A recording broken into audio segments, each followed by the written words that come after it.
อากาศช่างสดชื่นจริงๆ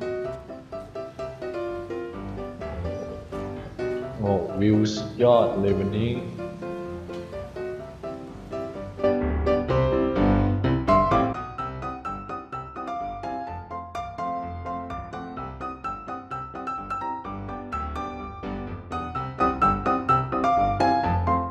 พี่นั่นแหละอย่าเข้ามาตรงนี้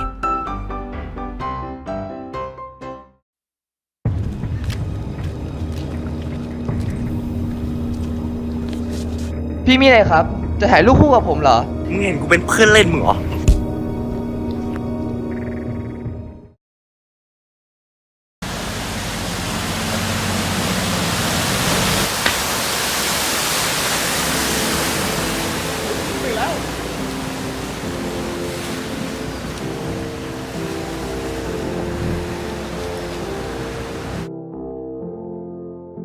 พี่จะผมมาทำไม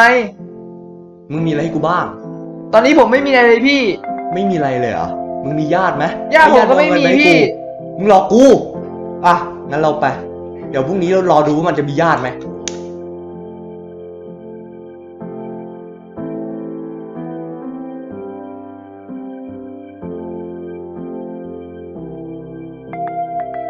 อ้าวไอ้หนุ่มทำไมยังไม่กลับบ้านอีกล่ะ ผมโดนจับเรียกค่าถ่ายอยู่ครับ อ้าวโชคดีระวังนะแถวนี้ยุงมันเยอะ ขอบคุณครับ เฮ้ยทำไมเรามันซวยอย่างนี้วะ ต้องมาถูกจับมัดไว้ข้างคลอง น้ำก็เหม็นทำไงดีวะ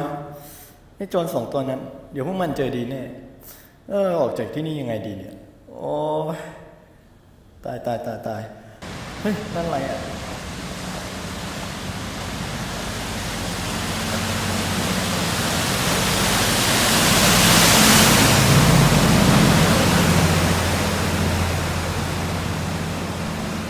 อุ้ยอีทำไมน้ำมันสาดแรงจังวะ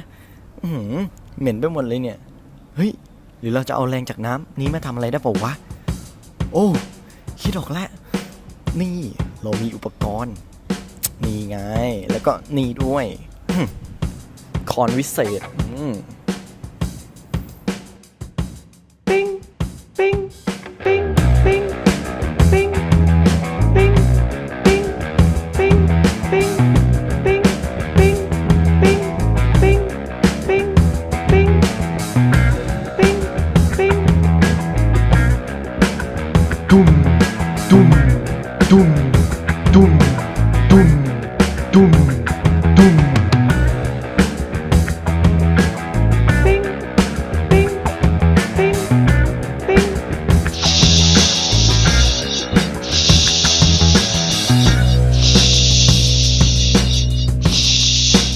ปิ้งปิ้ง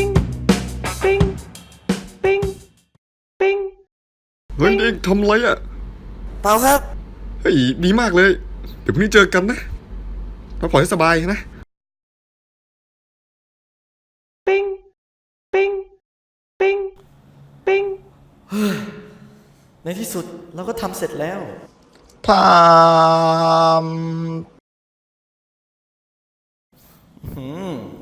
พรุ่งนี้พวกมันเจอดีแน่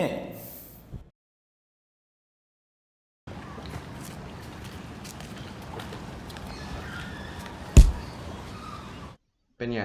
มึงมีญาติยังวะ มีแล้วครับ ไหน นี่ญาติฝ่ายพ่อผมครับ โอ้ยเจ็บเหลือเกิน โอ้ย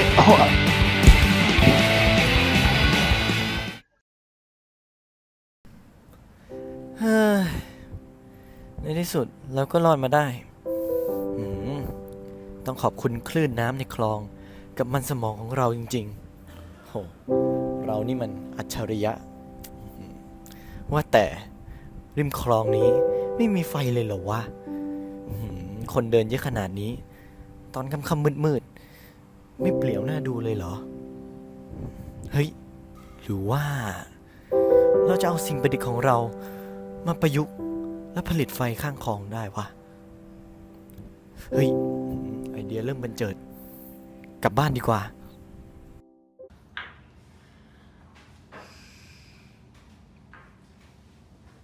ไปหายไปไหนเนี่ย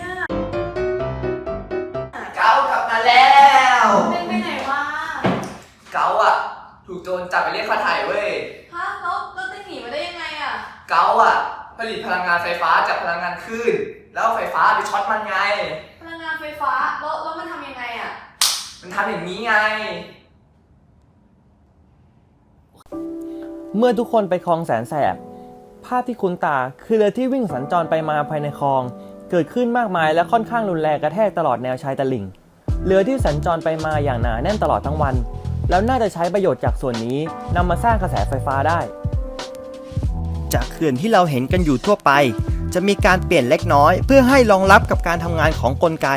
โดยเราจะมีแผ่นสี่เหลี่ยม เพื่อใช้รองรับแรงกระแทกจากคลื่นของเรือที่สัญจรอยู่ในคลองแสนแสบแผ่นนี้จะต่อกับแขนเพื่อส่งแรงที่ได้รับไปหมุนเครื่องกำเนิดกระแสไฟฟ้าเพื่อเปลี่ยนพลังงานกลเป็นพลังงานไฟฟ้านอกจากนี้ยังมีกลไกสปริงเพื่อให้แผ่นนั้นกลับไปอยู่ในสถานะพร้อมรับคลื่นในระลอกถัดไปเพียงเท่านี้เครื่องรับคลื่นกระแทกจากคลองแสนแสบก็จะสามารถผลิตกระแสไฟฟ้า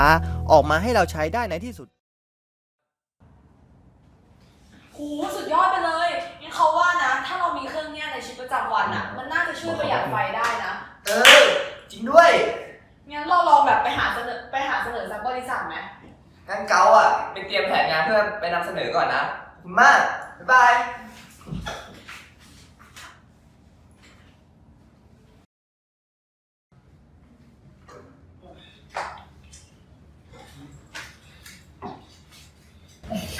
สวัสดีครับท่านประธาน ขอบคุณที่เสียสละเวลามาครับท่านประธานอยู่นี่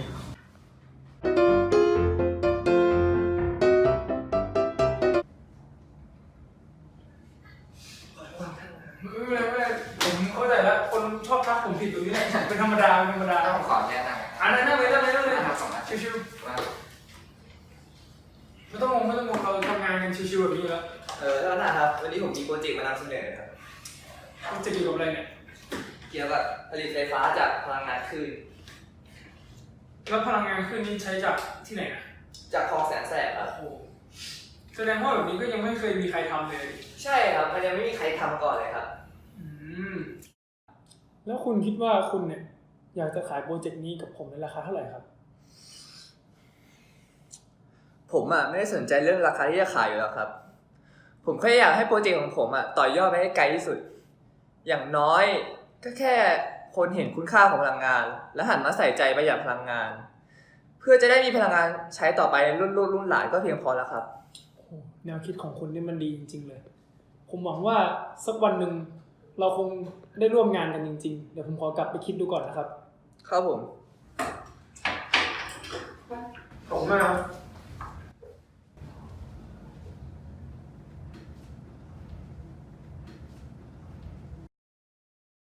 ทุกวันนี้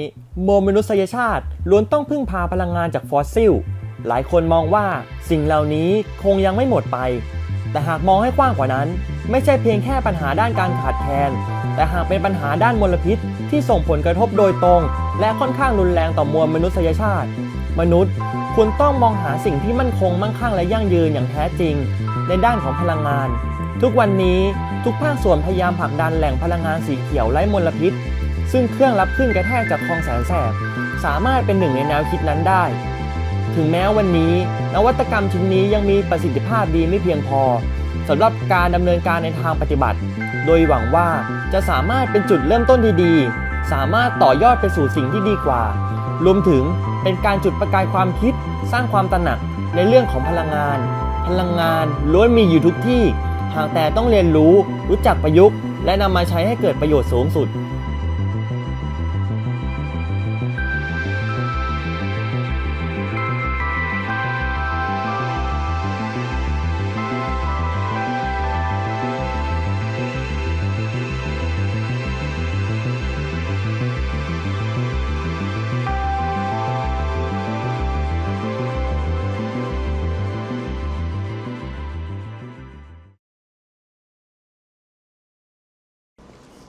ปา